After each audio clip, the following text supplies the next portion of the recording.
Hi AI అనేక సమస్యలకు కృత్రిమ మేధతో పరిష్కారం. నగరంలో పెరుగుతున్న స్టార్టప్ ట్రెండ్స్. పూర్తి వివరాలకు చదవండి రేపటి సాక్షి దినపత్రిక. 100 నాలుకలు, 100 మోసాలు, వైఫల్యాలు. ఇది సీఎం చంద్రబాబు 100 రోజుల పాలన. అన్ని వర్గాలను దారుణంగా మోసగించి సూపర్ 6 హామీలను అటకెక్కించిన సీఎం చంద్రబాబు తాజాగా ఇది మంచి ప్రభుత్వం అంటూ తన ఫోటోలతో ఇంటింటికి స్టిక్కర్లు అతికించేందుకు సిద్ధం కావడంపై సర్వత్రా తీవ్ర విస్మయం వ్యక్తమవుతోంది. నమ్మి ఓట్లేస్తే అధికారంలోకి వచ్చాక దగా చేశారు. నాడు ఇంటింటికి తిరిగి సూపర్ 6 హామీలను ప్రచారం చేసి బాండ్లు ఇస్తామని ఓట్లు వేయించుకున్నారు. ఇప్పుడు ఆ హామీల పేరు వింటేనే భయమేస్తుందంటున్నారు. దీన్ని మంచి అంటారా, మోసం అంటారా అని ప్రజానీకం ప్రశ్నిస్తోంది. బడికి వెళ్లే పిల్లల దగ్గర నుంచి తల్లులు, విద్యార్థులు, మహిళలు, నిరుద్యోగులు, రైతులు ఇలా అన్ని వర్గాలకు ఇచ్చిన హామీలను విస్మరించిన సీఎం చంద్రబాబు ఏ ఒక్కటైనా నెరవేర్చారని నిలదీస్తున్నారు. ఎక్కడ చూసినా ఇదే చర్చ జరుగుతోంది. అదే వైఎస్ జగన్ ప్రభుత్వం ఉంటే ఈ పాటికి అన్ని పథకాలు అందావని, ఆయన ఇచ్చిన పథకాలకు సైతం చంద్రబాబు అడ్డుపడటాన్ని మంచి అంటారా, మోసం అంటారని ప్రశ్నిస్తున్నారు.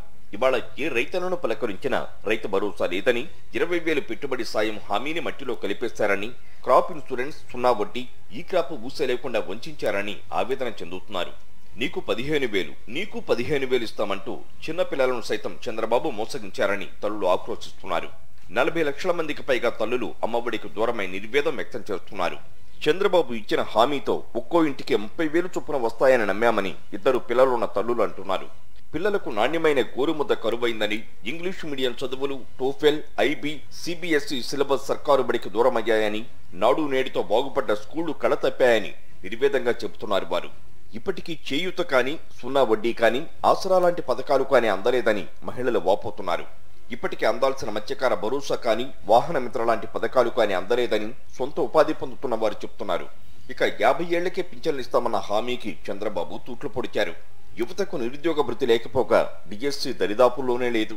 ఇన్ని మోసాలు చేశాక ఇక మంచి ఎక్కడుందని నిలదీస్తున్నారు. గత 100 రోజులుగా రాష్ట్రంలో పాలన అస్తవ్యస్తంగా మారింది. కొత్తవి ప్రవేశపెట్టకపోగా గత 5 ఏళ్లుగా అమలైన సంక్షేమ పథకాలు, వ్యవస్థలను రద్దు చేయడమే కూటమి ప్రభుత్వం పనిగా పెట్టుకుంది. కనీసం బడ్జెట్ను ప్రవేశపెట్టలేక కాలయాపన చేస్తుండటం 40 ఇయర్స్ ఇండస్ట్రీ చంద్రబాబు వైఫల్యానికి నిదర్శనం. ప్రతిపక్షంలో ఉండగా కొత్త వైద్య కళాశాలల్లో సెల్ఫ్ ఫైనాన్స్ విధానాన్ని 100 రోజుల్లో రద్దు చేస్తామని హామీ ఇచ్చిన చంద్రబాబు అధికారంలోకి వచ్చిన తర్వాత ఆ హామీని తుంగలో తొక్కి కొత్త వైద్య కళాశాలలను ప్రైవేటు పరం చేసేందుకు సిద్ధపడ్డారు. ఇక ప్రజారోగ్య పరిరక్షణలో ప్రభుత్వం పూర్తిగా విఫలమైంది. 3 నెలలుగా రాష్ట్ర వ్యాప్తంగా పెద్ద ఎత్తున డయేరియా కేసులు పెరుగుతున్నాయి. 10ల సంఖ్యలో మృత్యువాత పడ్డారు.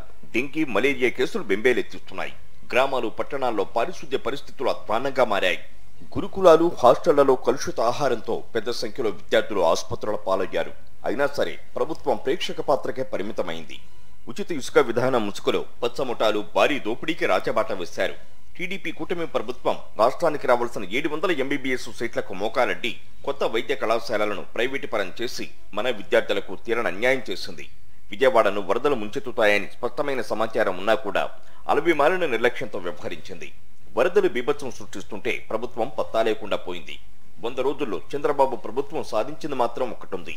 అదే రెడ్ బుక్ రాజ్యాంగం పేరిట రాష్ట్రంలో అరాచక రాజ్యాంగాన్ని సృష్టించడం. హత్యలు, హత్యాయత్నాలు, దాడులు, దౌర్జన్యాలు, అత్యాచారాలు, లైంగిక దాడులు, వేధింపులు, కక్ష సాధింపులతో రాష్ట్రాన్ని భయానక వాతావరణంలోకి నెట్టివేయడం.